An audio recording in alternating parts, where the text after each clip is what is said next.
Bonjour tout le monde, bienvenue sur Navigate Across Borders pour ce second épisode en français. Aujourd'hui, nous avons Marie que j'ai rencontrée par l'intermédiaire d'une association francophone dont on parlera plus tard. Donc, bonjour Marie, Bonjour Dorothée et merci comment de vas-tu?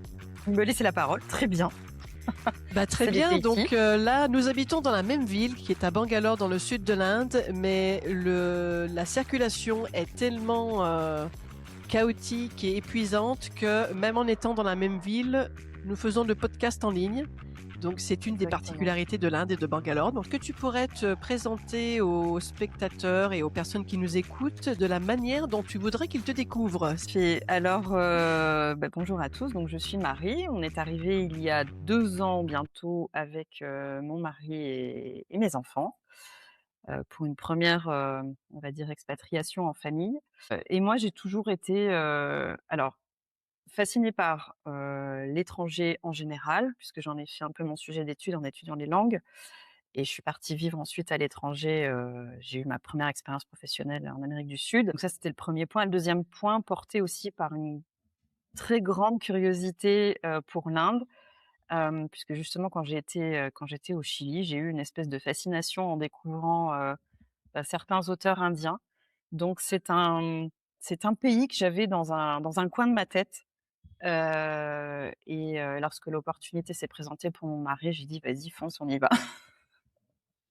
D'accord, donc tu Voilà. as découvert des auteurs indiens en Amérique Ouais, du Sud. ouais, tout à C'est fait. intéressant Alors ça. ouais, j'ai commencé par, auteur anglais, Salman Rushdie d'origine indienne. Je pense D'accord, que j'ai à l'époque, ouais, en 2005-2006, j'ai dû lire à peu près tous ces ouvrages. d'accord, Et puis j'ai lu d'autres auteurs, Anita Dessay, qui d'autre? Arundhati Roy avec Le Dieu des petits riens. La colère des d'accord, aubergines, voilà, je pas mal d'accord. d'auteurs Bah comme ça écoute, sans c'est avoir très aucune intéressant. idée. Ouais, D'accord, donc avant de venir en Inde, tu avais déjà une petite idée grâce à des auteurs. exactement, exactement. Ce D'accord, qui bah, c'est super intéressant, ça pourrait être même l'objet d'un autre podcast. Mais bon, pour l'instant, on va essayer de découvrir, ta vie d'expatrié. Mais avant cela, je vais te poser quelques petites questions, qui permettent de un peu, briser la glace. Et la première question que j'aimerais te poser, c'est si tu avais une chanson qui représenterait un thème sur ta vie, quelle serait cette chanson? si je devais penser à une, parce que, bon, elle est assez révélatrice, c'est, une chanson de Celia Cruz, donc une chanson en D'accord, espagnol, ouais, qui s'appelle La vida es un carnaval, donc La vie est un carnaval. d'accord, Parce que c'est une alors déjà elle est en espagnol, voilà, c'est une ma la langue dont je suis tombée amoureuse, c'était ma troisième langue au lycée.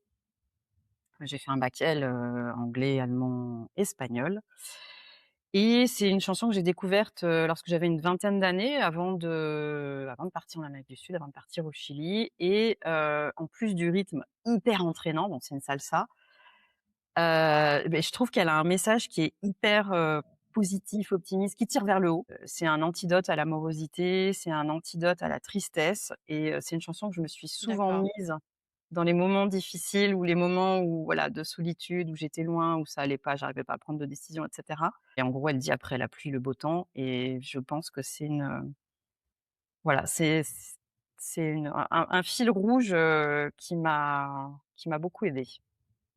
D'accord, OK, et enfin Voilà. une deuxième question pour, mieux te connaître. Ouais. Quel serait quelque chose, que peu de personnes connaissent sur toi et que tu aimerais, révéler dans ce podcast pour que les gens en sachent plus sur toi? Après avoir été plutôt bonne élève, je me suis retrouvée donc en fac de langue, avec 2 langues au même niveau, anglais, espagnol, et j'étais à l'époque très, très mauvaise, puisque l'espagnol était ma troisième langue au lycée, très mauvaise en espagnol, et j'ai failli ne Mmh. jamais avoir mon DUG parce que je récoltais des zéros et des 2 en thème ou version espagnole. Et ça a débouché sur une super opportunité puisqu'en fait, dans la fac dans laquelle j'étudiais, on envoyait les gens de la langue la plus faible dans le pays, enfin dans le pays de leur langue la plus faible qui pour moi était l'espagnol. Donc je suis partie en Espagne. Donc voilà, d'une faiblesse on va dire est arrivée une super opportunité, mais j'ai dû m'accrocher parce que, D'accord. j'avais une moyenne, j'avais tout juste 8 de moyenne en espagnol, quoi. D'accord, OK. Donc en fait, souvent, les échecs peuvent mener à des opportunités. Exactement On et pourrait pour dire moi ça c'est comme ça. ouais, c'est vraiment quelque chose dont je suis fière. Il y a peut-être pas grand-chose dont dont je suis fière, mais ça, ouais, je me suis accrochée et ça m'a guidée. D'accord, et donc tu as commencé ta carrière en Amérique du Sud ou en Espagne ou dans un autre pays? Non, je suis partie effectivement en Amérique du Sud. J'ai fait 1 an d'Erasmus en licence, donc en Espagne, où là, j'étais en immersion complète dans une famille, espagnole. C'est-à-dire que mon gros défi, c'était d'apprendre l'espagnol, donc j'allais pas me mettre en colocation, dans un appartement avec d'autres étudiants étrangers. J'ai fait ma licence et ensuite en maîtrise, j'ai dû Mmh. partir 6 mois en Angleterre, donc dans le pays de ma deuxième langue, enfin ma 2e langue, et à l'issue de cette, maîtrise, j'ai fait un master, en Amérique du Sud, où j'ai passé 1 an en Amérique du Sud en tant qu'étudiante et ensuite, j'y ai travaillé 4 ans. Voilà, donc ma première D'accord, expérience professionnelle, c'est OK, réellement le Chili et voilà, j'ai d'accord, commencé à travailler à Santiago. et puis après donc tu es revenue en France, tu as rencontré ton mari, tu as créé ta famille et là vous êtes à Bangalore. Exactement et là, on est à bord depuis 2 ans. Donc Depuis moi 2 ce ans, que ouais. j'aimerais savoir, parce que c'est vrai que l'objectif de ce podcast, c'est quand même de passer des messages et d'expliquer à des Français ou à des francophones qui n'osent pas trop s'expatrier quand ils ont une famille parce qu'ils pensent que c'est trop compliqué. Alors certes, ça peut être, Y a au niveau de la logistique, une certaine organisation, mais c'est faisable. Et bah, c'est donc sûr. toi, quand tu étais en France et que tu as appris que ton mari avait une opportunité pour l'Inde, tu l'as supporté dès le départ ou il y a eu des hésitations? Super contente, vraiment très contente. C'est un projet que j'ai embrassé, évidemment, c'était un projet familial. Je pense que mon mari ne serait pas parti si je n'avais pas embrassé le projet. Mais, D'accord, je n'ai eu aucune réticence parce que pour plusieurs raisons, comme je le disais tout à l'heure, parce que c'est un pays que j'avais envie de découvrir et ensuite en tout ce qui concernait la logistique, part dans le cadre, d'un contrat d'expatriation, d'une société importante, d'accord, donc je savais que tous les aspects, évidemment de visa, formalités administratives, logistiques, hem, seraient pris en charge, donc j'avais pas d'inquiétude. De ce côté, je faisais d'accord, aussi beaucoup confiance à nos capacités d'adaptation et aux capacités d'adaptation des enfants et puis, d'accord. c'est vrai que j'y voyais beaucoup d'opportunités, plus d'opportunités Que de d'accord. choses positives que d'inconvénients. Et donc, une fois que vous êtes arrivés à Bangalore, est-ce Oui, qu'il y a eu des imprévus ou alors ça s'est passé comme tu l'imaginais? ça s'est passé de façon plutôt fluide, D'accord, c'est-à-dire on a trouvé notre appartement à distance. On avait la chance d'avoir, choisi notre lieu de logement dans une résidence où un des collègues de mon mari, habitait. C'est vrai qu'on a alors d'accord, c'était le pur hasard, mais on a fait la visite par visio. On avait fait un voyage de reconnaissance, donc on savait dans quel quartier on souhaitait habiter par rapport, à l'école qu'on avait choisie pour les enfants et au lieu de travail de mon mari. d'accord. Donc choses se sont passées, on n'a pas eu de retard de visa, on n'a pas eu de retard de Très bien. container. Bon, Donc ça s'est très bien passé, en fait. c'était long, mais en fait, on savait.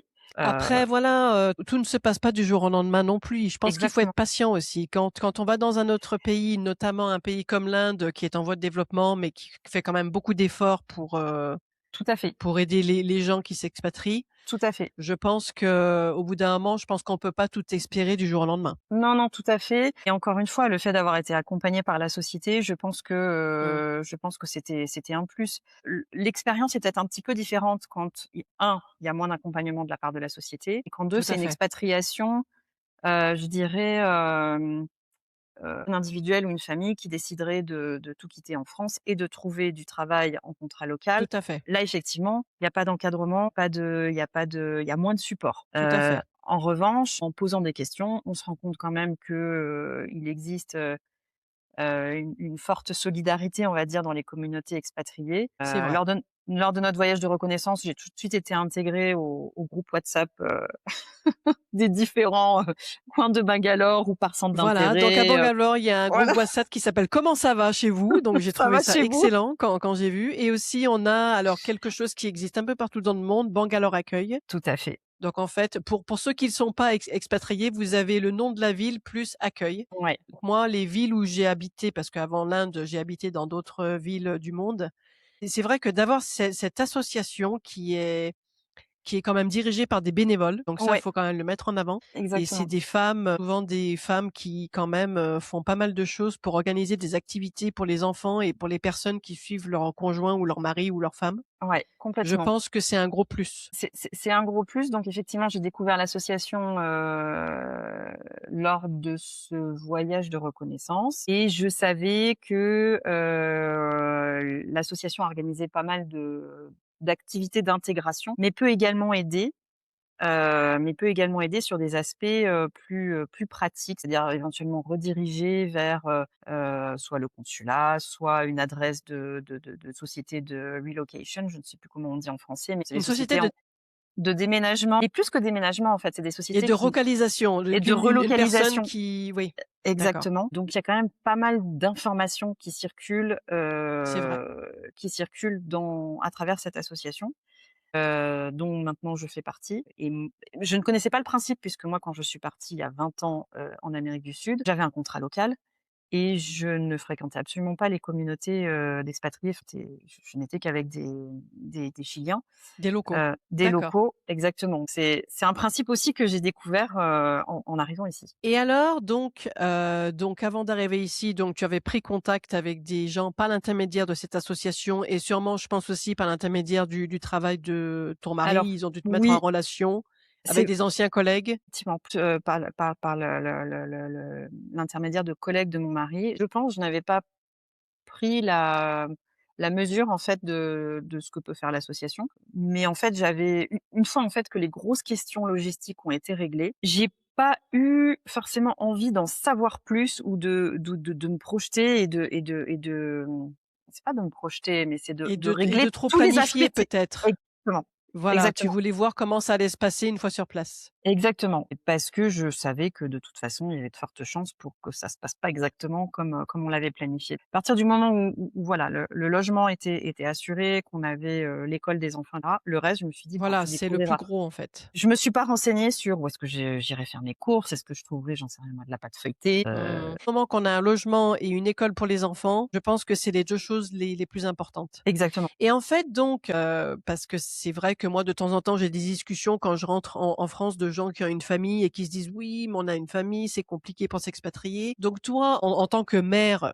donc tu as 2 enfants qui ont quel âge? Alors qui avait 4 ans et demi. Attends, elle allait rentrer en grande section de maternelle et D'accord. Léon allait rentrer en CE1. Donc on a fait le choix d'une école internationale, bah, pour des raisons, mais en fait, on se rend compte qu'il y a beaucoup d'écoles indiennes, qui proposent un cursus en anglais, donc ça aurait pu Mmh. aussi C'est ne pas vrai, être une école internationale. c'est vrai. Mais je pense que par facilité, parce qu'effectivement on avait des retours d'expatriés sur des écoles internationales, on a mis les enfants dans une école internationale. Ils sont à des âges encore où les questions de cursus, sont pas extrêmement, on va dire, Mmh. préoccupantes. Je pense que le cas peut être un petit peu différent pour des enfants qui rentreraient, au collège ou au Niveau lycée. collège-lycée. Exactement. Pas pour l'instant C'est vrai. honnêtement, L'école internationale n'a pas du tout la même manière de faire les choses qu'une non. école en France. Comment tes enfants se sont adaptés? Est-ce que c'était facile? Est-ce que c'était rapide, plus lent que tu le pensais? Comment ils ont réagi par rapport à ça? Alors, je pense que la principale difficulté pour eux, ça a été la barrière de la langue. D'accord. Qu'effectivement, quand on part de son environnement, on maîtrise, on va dire, la langue, la communication, on sait obtenir ce que l'on souhaite d'un adulte. Là, du jour au lendemain, c'était fini. On leur avait fait prendre une vingtaine d'heures de cours, je crois, chacun en anglais. Ouais, Moi, ce que je trouve remarquable, alors je parle de l'école où sont les scolarisés nos enfants, mais j'ai J'ai D'accord. l'impression quand même que dans les écoles internationales, de toute façon, le personnel enseignant étant lui-même, en partie, étranger, ils sont habitués à accueillir, et Tout à tout au fait. long de l'année, ils sont habitués à accueillir, des enfants qui arrivent de de Mmh. de plein de coins différents du monde, sans avoir l'anglais et donc il y a une bienveillance et il y a un accompagnement que moi j'ai trouvé extraordinaire. Ouais, je leur tire mon chapeau parce que j'ai eu aucun doute sur la capacité des enfants à s'adapter et à acquérir la langue, puisqu'ils l'ont acquise en quelques mois. Je pense qu'entre 3 et 6 mois, en 3 mois, il y a les bases, où l'enfant sait se faire rendre. Il y a pas peut-être pas de nuance. Puis, on est arrivé en juillet et puis au mois de janvier, c'était lancé. Bon, bah, ça reste des enfants et peut-être que leurs amis leur manquaient et cetera. Ou leur famille aussi, leur famille qui est en France. Oui, alors peut-être plus sur notre aîné, un petit peu plus âgé. Sur notre fille pour notre fille, j elle l'exprimait moins évidemment. Notre fils l'a assez rapidement dit. Puis, il y a toujours le problème, non, mais le défi des retours en France. Donc la première année, nous sommes rentrés à Noël, donc on était arrivés au mois de juillet et on est rentrés à Noël et ensuite on Mmh. est rentrés pour les vacances d'été. Là, les vacances d'été, ça a été compliqué puisqu'on est resté 6-5 semaines, donc le retour a été vraiment difficile et cette année, on a fait 1 an sans rentrer. Donc on rentrera là au mois de juin, et même si on entretient assez régulièrement, on fait des visios et cetera, on va dire que le manque de la famille ou des amis est moins peut-être moins présent, il est moins exprimé. Chez les enfants, je pense qu'il faut aussi être vigilant. À 5, 6, 7, 8 ans, on n'a pas forcément les mots, pour nommer ces C'est vrai. émotions-là et Mmh. dire que, un tel nous manque, voilà. Mais, Mmh. moi je savais aussi que mon rôle serait soutien émotionnel, ce qui était Bien peut-être sûr, bah, c'est tout à fait moins normal. présent en France, enfin moins Ouais, présent, moins important en France. c'est sûr. Donc c'est vrai qu'il faut être dispo. Il faut être dispo Après pour ces oui, moments-là. après il faut savoir que dans des pays comme l'Inde, il est facile et moins cher d'avoir une nounou Oui, qui vient aider, mais qui fait oui, aussi le ménage, et la cuisine et ouais. c'est vrai que ça aussi, je pense que ça t'a aidé parce que quand la nounou s'en occupe, toi, ça te permet de respirer un peu et Alors oui, non? ça je pense que c'est peut-être la difficulté, culturelle.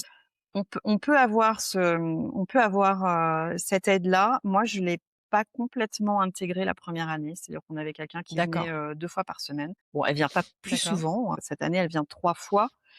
Mais Mmh. par contre, je lui demande beaucoup plus de babysitting quand on souhaite sortir, D'accord. que quand moi j'ai un événement, voilà, Bien sûr. et ça fonctionne et ça fonctionne. On a peut-être de la chance, on est tombé sur une personne de confiance qui nous avait été, recommandée, mais ça fonctionne. Je pense qu'il faut, effectivement, s'appuyer, Mmh. sur cette aide-là, ce que je n'ai pas fait la première année.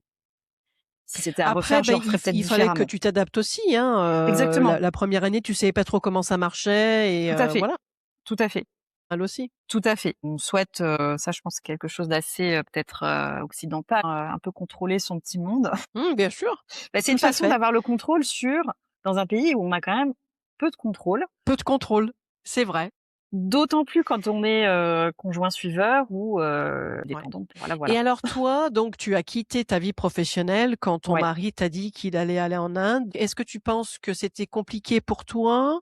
Ou alors tu t'es dit: «Bah, en fait, voilà, il a une opportunité, je vais laisser ma carrière de côté et puis quand on rentrera en France, je la reprendrai». Donc est-ce que tu penses que Alors ça a c'est été int quelque chose de compliqué ou c'était assez fluide? ça a été fluide parce que je pense que c'est arrivé au bon moment. Je D'accord, l'ai dit un petit peu plus tôt là dans l'interview, effectivement, ce serait arrivé peut-être 2 ans avant. J'aurais peut-être plus grincé des dents ou voir ou peut-être quitte à laisser passer l'opportunité. Bon, d'accord, on ne fait les choses qu'une fois, donc voilà, j'ai pas eu bien l'occasion de sûr, revivre ce moment-là. bien sûr. En tout cas, je que les choses arrivent aussi, je sais pas, j'ai peut-être eu mon Quelque intuition a chose peut-être qui s'est passé parlé et ça s'est bien passé au bon moment? et ça s'est bien passé au bon moment. À l'origine, notre contrat était pour 2 ans. On a prolongé d'1 année, donc on est là jusqu'en juin 2027 et je D'accord, ne me pose pas encore, la question du retour. Je sais qu'un retour, ça se prépare et en fait, Bien sûr. je pense un message à passer si jamais les gens rentrent en France après une expatriation, une première ou une deuxième. C'est le Mmh. retour se prépare, ça c'est une évidence. Pour les conjoints suiveurs, je c'est pas forcément simple. C'est pas forcément simple parce que quelle que soit la durée en fait de l'expatriation, que ce soit une durée, assez courte ou assez longue, plutôt longue, on change. On change Bien sûr. et suivant le moment de sa vie, on n'a pas forcément envie des mêmes choses au retour. Donc je sais Ah mais je suis tout à fait d'accord avec toi. Mmh. que Il y je a une ne personne qui m'avait dit ça. ouais, ouais, ouais, donc moi j'ai 40 ans passés et je pense que je ne retournai retournerai pas dans le même milieu professionnel, au même poste. Là, pour l'instant, je ne l'envisage pas comme ça. Donc Et c'est vrai que ce que tu dis, c'est vrai parce que je discutais avec une, femme expatriée qui a aussi suivi son mari à Bangalore et elle me disait qu'à je sais plus de combien de temps, ils étaient rentrés sur Paris et en fait, ils ont rencontré leurs amis et ils se sont aperçus de la distance en fait qu'il y avait entre eux et leurs amis qui étaient restés à c'est Paris c'est et eux qui avaient vécu à Bangalore depuis plusieurs années et ils se sont aperçus, en fait, on n'a pas du tout la même manière de voir les choses, on n'a plus les mêmes conversations tout à et fait. on s'aperçoit qu'on est complètement différents et on comprend plus nos amis et nos amis ne nous comprennent plus Ça, c'est et quelque c'est chose vrai que l'expatriation, et c'est vrai que tant qu'on n'a pas vécu l'expatriation, on peut pas comprendre ce que ça veut dire tout à fait. Moi, et c'est c'est quelque vrai que chose moi, c'est mmh, excuse-moi. vas-y, vas-y. Non, non, Non, vas-y. c'est quelque chose que j'avais expérimenté et que j'avais remarqué et expérimenté lors de mon retour du Chili, donc en 2010. En fait, les gens ne vous attendent pas. Ah non, bien sûr, Personne ne c'est vous vrai, attend. Bah, les amis, ils ont continué leur vie. Le bien monde sûr. professionnel, alors moi, j'avais jamais travaillé en France, donc on ne m'attendait pas.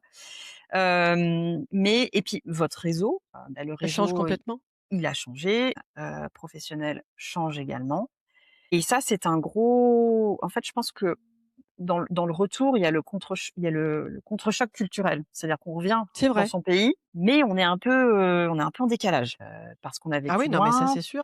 parce qu'on a été confronté à d'autres choses, parce qu'on a évolué aussi dans nos aspirations, dans ce qu'on veut pour nous, notre famille, et cetera. Et ça, c'est des choses on peut pas appréhender. Enfin, je veux dire, on peut pas appréhender un retour, on peut le préparer, mais Mmh mh.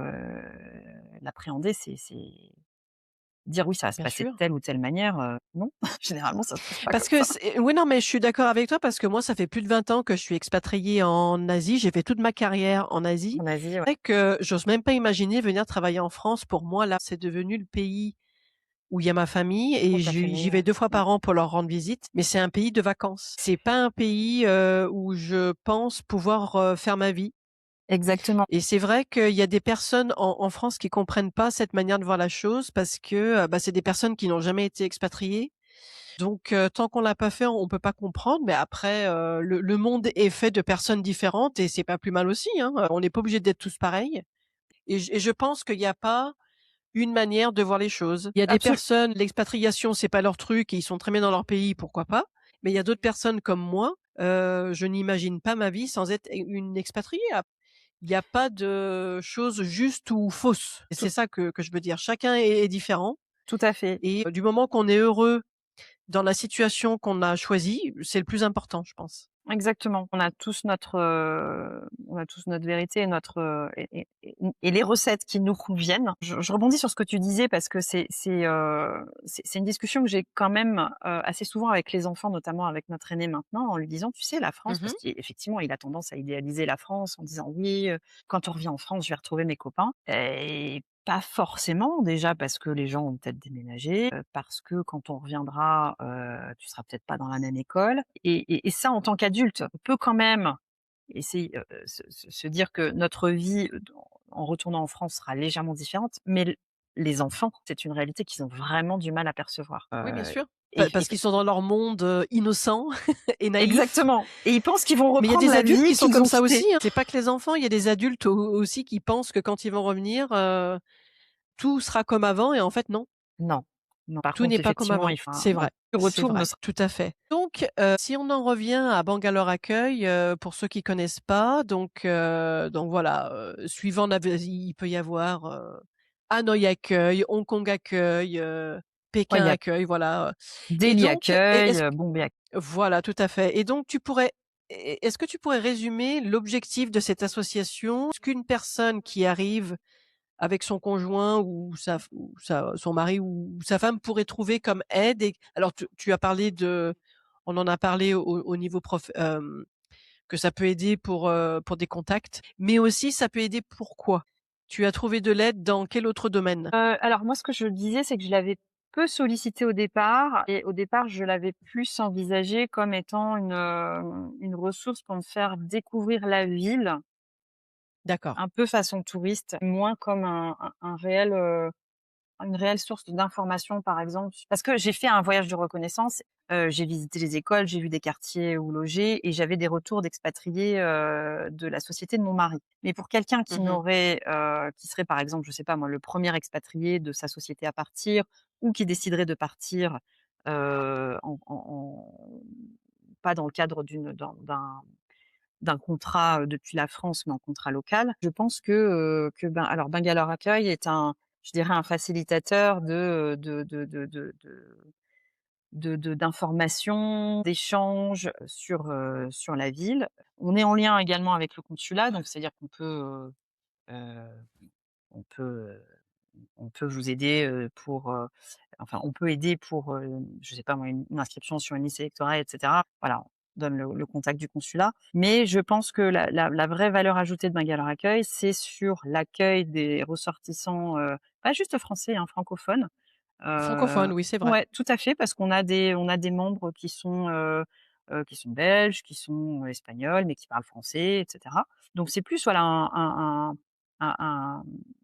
une association qui va accueillir et faciliter, l'échange d'informations. Bah, dans quel quartier il vaudrait mieux que je vive si, mon conjoint travaille à tel endroit ou si je travaille à tel endroit. Qu'est-ce que vous me recommandez? Quelles sont les écoles que vous me recommandez?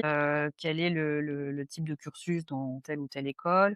Les formalités, de visa ou autre. Mais bon, une fois que vous êtes sur le WhatsApp de chez vous, toutes les informations peuvent être, partagées C'est également. vrai. Puis Donc aussi, il y a des activités de manière on régulière pour les organise personnes qui ne travaillent pas, exactement. et ça, c'est bien. Pour les personnes qui ne travaillent pas, il y a une majorité d'activités en journée. La majorité, pardon. La majorité des bénévoles, sont des conjoints qui ne travaillent pas. Mais il y a aussi des moments d'échange, de rencontres, des soirées, C'est vrai.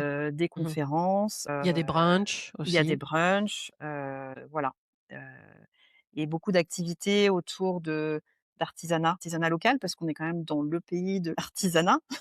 C'est vrai, c'est vrai. Des visites de quartier Mmh. également. On aimerait en organiser plus, mais bon, voilà, c'est toujours, comme tu disais, les temps de Il trajet faut trouver le temps. et comme tout ceci se fait de façon bénévole, c'est aussi suivant la disponibilité des Tout bénévoles, à fait. voilà, qui sont principalement des parents, Mmh mh. tu sais, par les retours d'école, les contraintes de Mmh. l'école.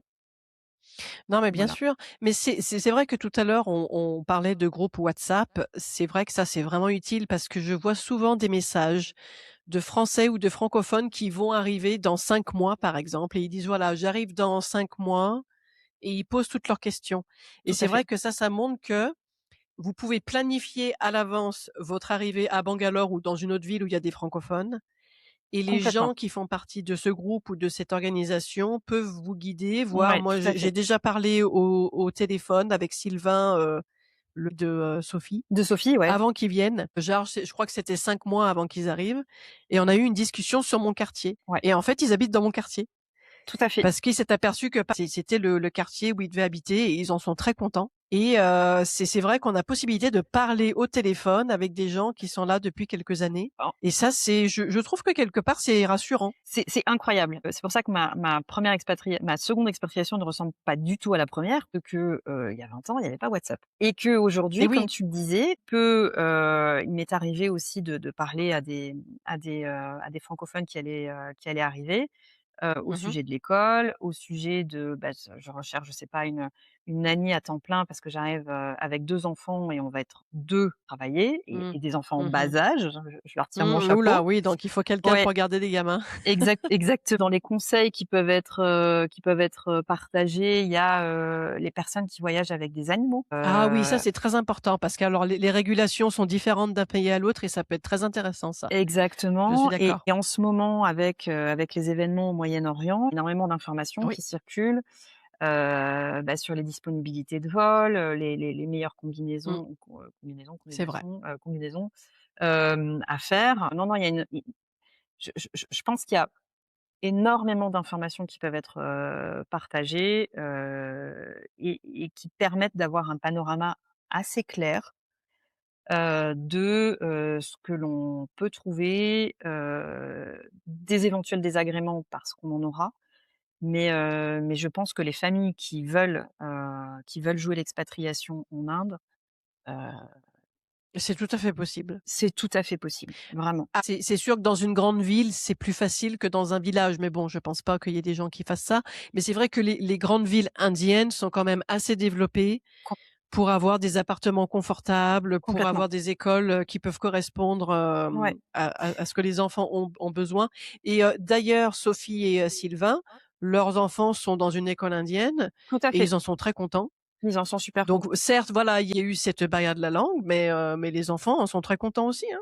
Non et en plus de ça, je voudrais Donc peut-être lever, un doute s'il y en avait un sur les preschool parce qu'effectivement j'ai rencontré là, nous-mêmes dans notre communauté, on a beaucoup d'enfants en bas âge et visiblement les preschool indiennes, sont, d'excellent niveau.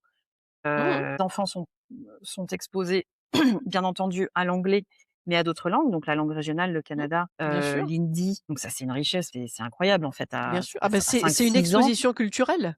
voilà.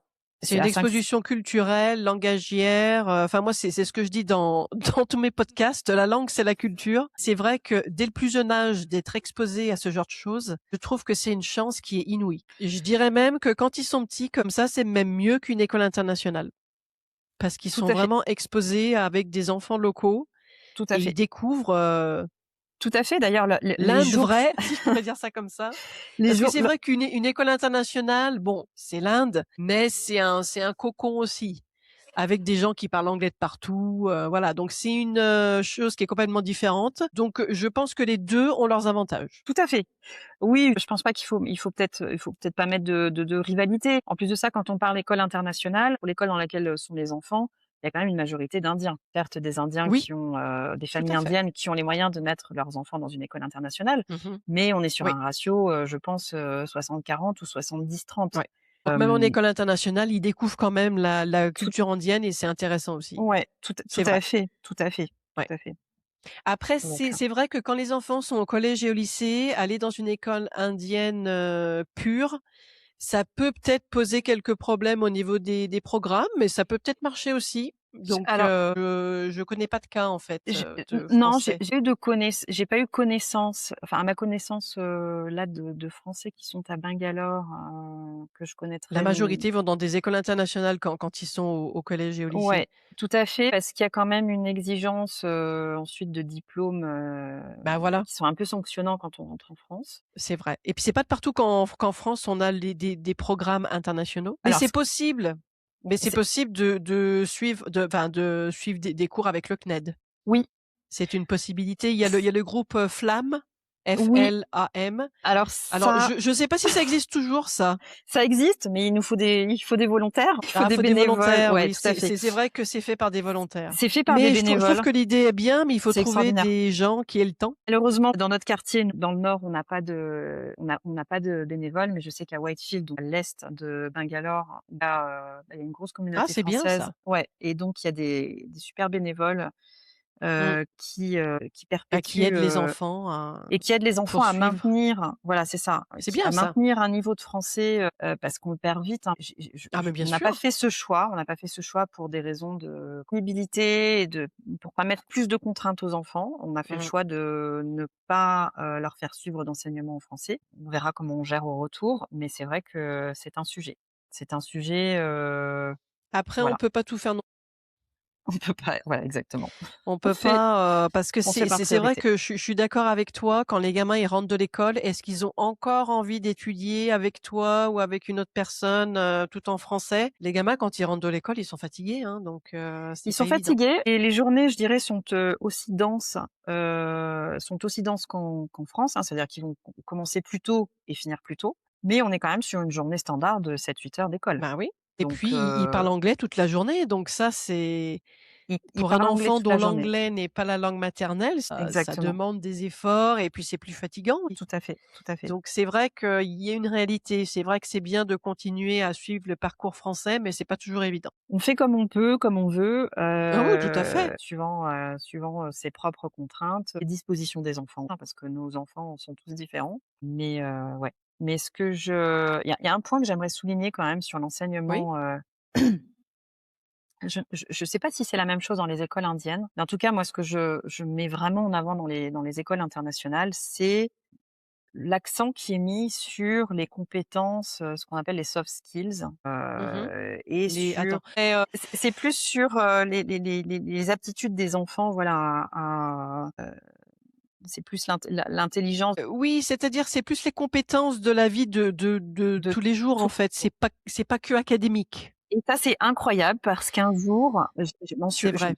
j'en ai pris la mesure un jour où, je sais plus, je renverse de l'eau sur la table, par exemple, et un réflexe, heu, assez stupide, mais je dis: «Ah, qu'est-ce que j'ai encore fait? Je suis maladroite», et là, ma fille me dit, donc il y a 6 ans, me dit: «We we can all do mistake, et c'est pas grave, en gros maman, on apprend comme ça».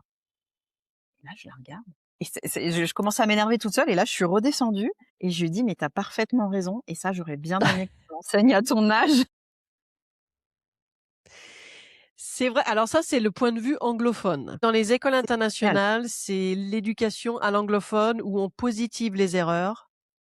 Et où on encourage les élèves, même si c'est un élève qui a des difficultés, on va toujours l'encourager. Et moi, je me Je souviens quand j'étais à l'école en France, c'était pas ça du tout, quoi. Un élève qui avait des difficultés, on lui tapait sur la tête, hein. exactement. C'était pas, «Bon, bah, je vais essayer de t'aider», c'était pas Non, non. évident, hein. Donc c'est un Alors que c'est vrai, quand dans les écoles internationales, ils ont plutôt cette manière de voir la chose, voilà, bah, tout le monde fait des erreurs, il faut apprendre de ses erreurs. Certes, il y a des conséquences si une personne, ne fait pas ce qu'elle doit faire. Mais on essaie toujours de commencer par un commentaire positif avant de dire ce qui va pas, par exemple. tout à fait, tout à fait et ça, Donc c'est je suis ravie que les enfants soient exposés à ce type d'éducation parce que ça définit ensuite un état d'esprit, tu vois? tout à fait.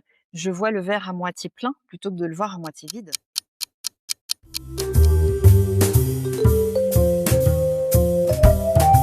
Oui, Qu'est-ce que tu en as pensé, toi? Est-ce que tu penses que c'est quelque chose que tu aurais fait?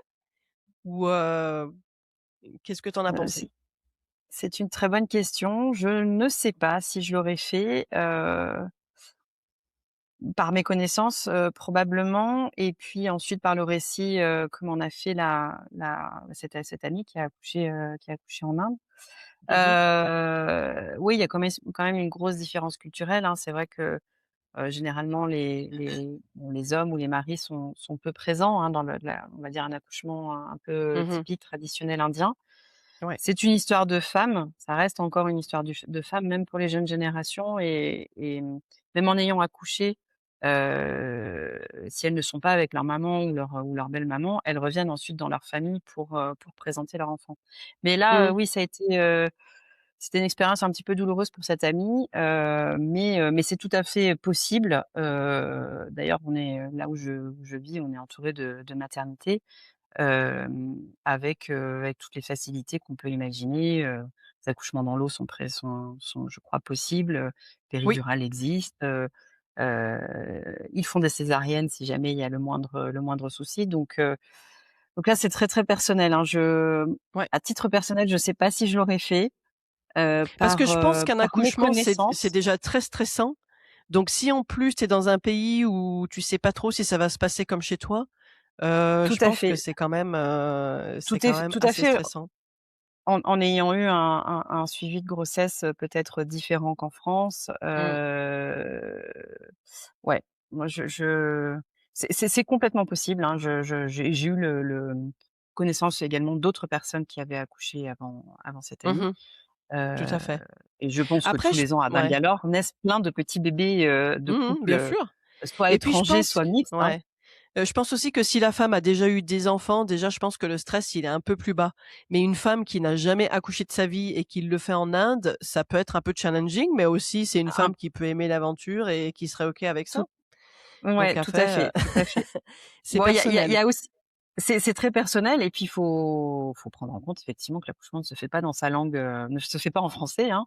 Voilà, Donc donc c'est pas là pareil. aussi, il faut être voilà, il faut être à l'aise avec, la terminologie, avec, et puis avec des façons de procéder qui sont peut-être un petit peu différentes et où, je sais pas, mais peut-être que le papa aussi a moins d'espace. Ce que je te disais tout Oui, à l'heure, comme c'est principalement une mmh, histoire de femmes, ouais, est-ce que si jamais, je sais pas, le praticien ou quelque chose ne se passe pas comme prévu, est-ce que, il y a réellement une décision qui peut être concertée dans le couple avec l'avis du papa qui est pris en compte? Je tout sais à pas du fait. tout. Mmh. Je sais pas. Et d'accord, OK. Et puis il y a un autre point que je voulais aborder et qui sera, le dernier point de cette, discussion. En fait, ça serait intéressant que tu partages les différents voyages que tu as fait avec ta famille et Ouais. tes enfants en Inde. Donc est-ce que c'est facile de voyager en famille? Est-ce qu'il y a un minimum de confort? Est-ce que, bah, vous avez rencontré des problèmes en particulier ou des choses dont vous n'étiez pas au courant avant et que vous avez découvert et vous vous êtes dit: «Bah, en fait, si on avait su avant, ça nous aurait peut-être aidés»? Moi, le principal alors oui, on a principalement voyagé en Inde, depuis 2 ans. On est allé au Rajasthan, on est allé dans le sud, donc Tamil Nadu, Kerala. On a voyagé autour de Bangalore. Là, on repart, à, Vellore et Halebiib, D'accord. pour le 1er mai. On a voyagé à Delhi, enfin, quand je dis Rajasthan, c'est vraiment tout le Rajasthan jusqu'à Oui. Jaisalmer. Mmh. C'était notre dernier voyage, au Rajasthan. Et on est partis également à Calcutta, Bénarès et Khajuraho pour Noël. Alors c'est facile, moi je trouve que c'est facile, puisque à partir du moment où tu as une connexion soit par bus, soit par train, soit en avion, ça se fait. Mmh. Les Indiens prennent quand même facilement l'avion puisque le pays est tellement grand que les connexions, il y a des vols très, très régulièrement pour plein de destinations. Donc on a Mmh. majoritairement voyagé en avion. Je vois pas de difficulté majeure, puisque les enfants sont Oui, parce qu'il y a des globalement hôtels, il y a bien des accueillis. Airbnb, donc Totalement. On a fait les 2. On a fait Airbnb, on a fait guest house. Guest house, c'est une maison, enfin, un logement chez l'habitant, on dirait une petite, mmh. petite chambre de hôtel également, on privilégie plutôt des petits hôtels, mais c'est facile parce qu'il est facile de rajouter un lit supplémentaire, donc on a 2 enfants. Les enfants sont hyper bien accueillis. Généralement, ils ne payent pas jusqu'à 5 ou 6 ans. Bon, si ça D'accord, peut donc c'est quand même bon à encourager au savoir. voyage, Et en fait, chaque fois que voilà. vous avez voyagé, vous êtes passé par une agence ou vous l'avez fait tout seul? On a fait les 2. D'accord, On a principalement fait des choses tout seul. Tu vois, quand on part, 4-5 jours comme ça, on réserve juste on book juste nos hôtels et ensuite d'accord. on se débrouille.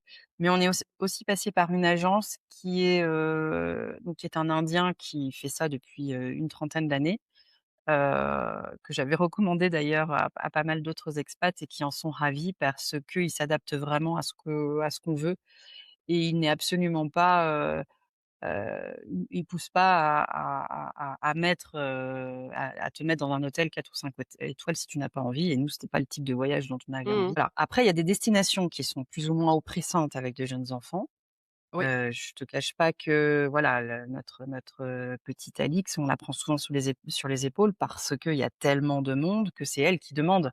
Heu, elle est mmh. voilà, elle est petite, c'est elle qui demande à être portée sur les épaules. Notamment, ouais, Calcutta, Varanasi, on a été, on essaie de faire Varanasi, c'est pas attention évident, parce hein. que Mmh. non, non, non, surtout qu'on y Vé mê était à un Même moi, moment. en tant qu'adulte, bah, il y a une grosse différence culturelle et puis il y a non seulement ce qu'on voit autour, mais il y a aussi les senteurs, si je pouvais l'exprimer comme ça.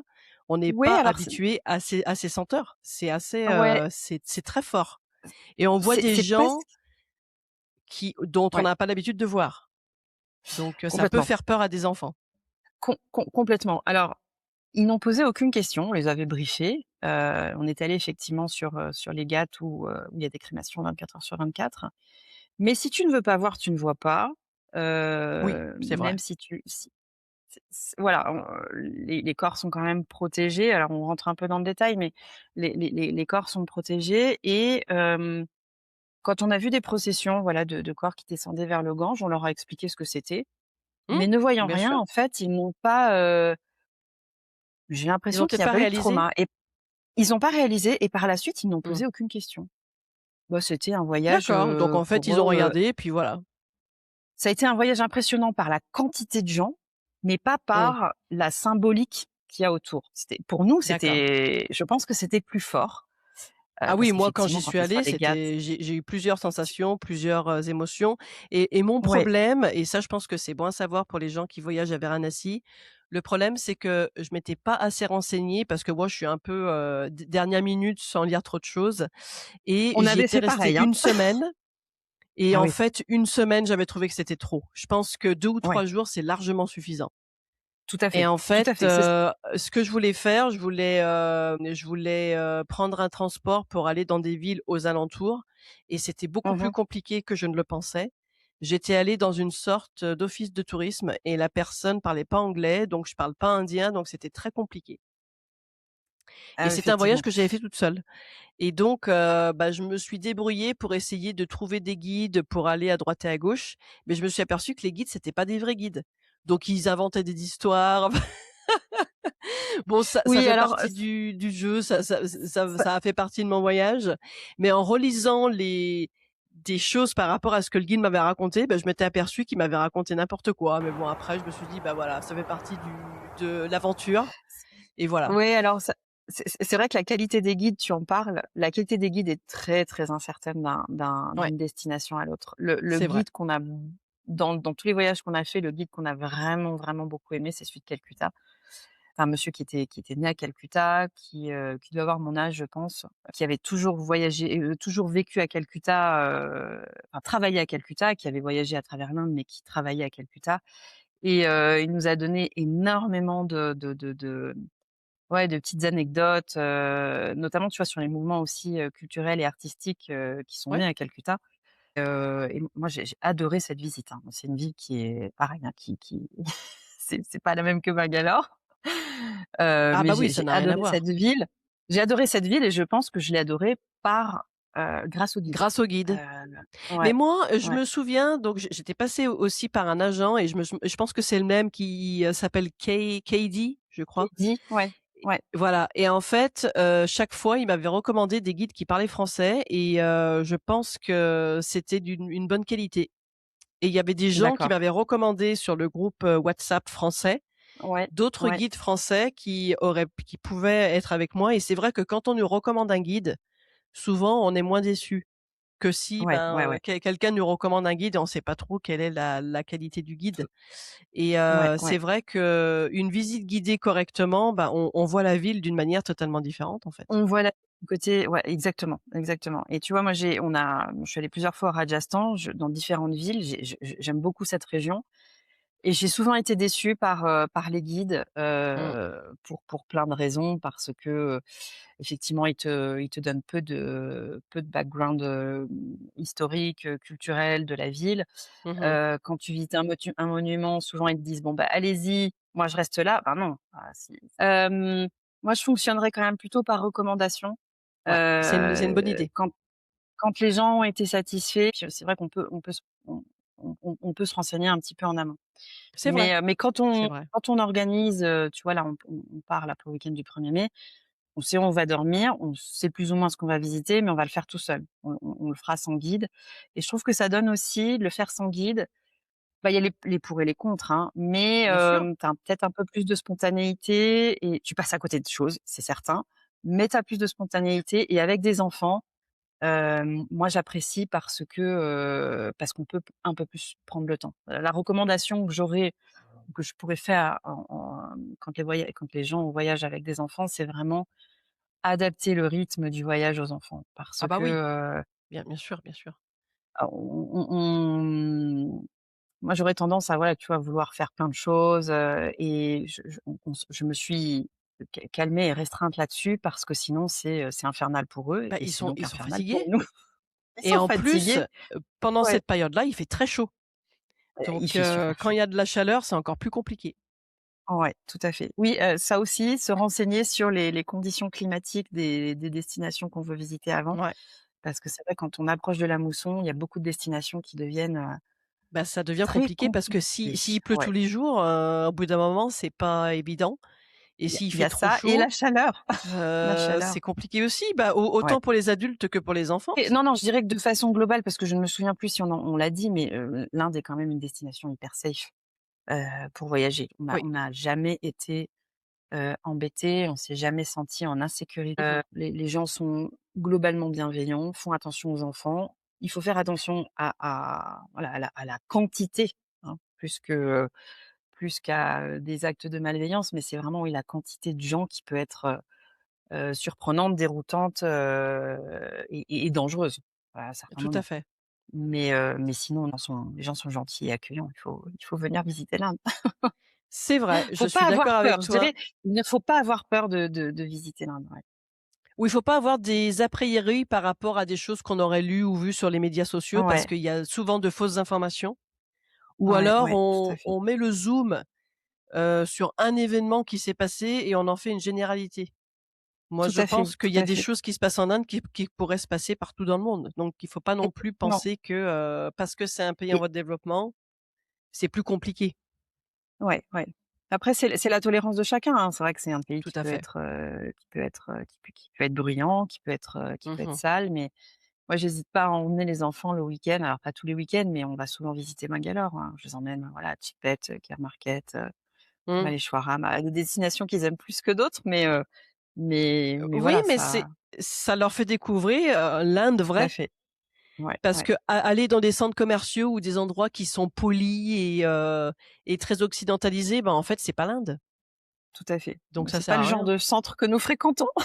Bah, voilà, sinon ça sert à rien. Tu restes Ouais, en Europe ou dans un pays occidental, tu vas pas en Inde. Donc ouais, surtout qu'en ce ouais, moment, ouais. c'est le moment des mangues. Donc il y a Ouais, un c'est endroit, il y a une rue à Bangalore où j'aimerais retourner, où il y a que des le mangues et c'est mango vrai que ça, mandi. c'est très Ouais, intéressant ouais, ça. ouais. OK Un et ben, délice. écoute, merci beaucoup. Merci Heu Dorothée. Bah oui, on a finalement réussi à terminer cet épisode. J'espère que cette conversation a répondu aux questions que vous vous posiez avant de regarder cet épisode ou même avant de l'écouter. Si vous voulez plus de précisions sur des points abordés dans cet épisode ou même des points que nous n'avons pas abordés, postez vos questions dans les commentaires ou même commentez sur des points que nous avons abordés. Et j'ai une petite question pour vous. Dans quel pays vous voudriez vous expatrier en famille, seul ou même en couple? Je suis curieuse de vos réponses et j'aimerais bien commencer une discussion par rapport à ça. N'oubliez pas de vous abonner à cette chaîne pour soutenir ce podcast et surtout ne manquer aucun épisode. Sachez que ce podcast est aussi en audio sur votre plateforme favorite. En attendant, restez curieux et à très bientôt.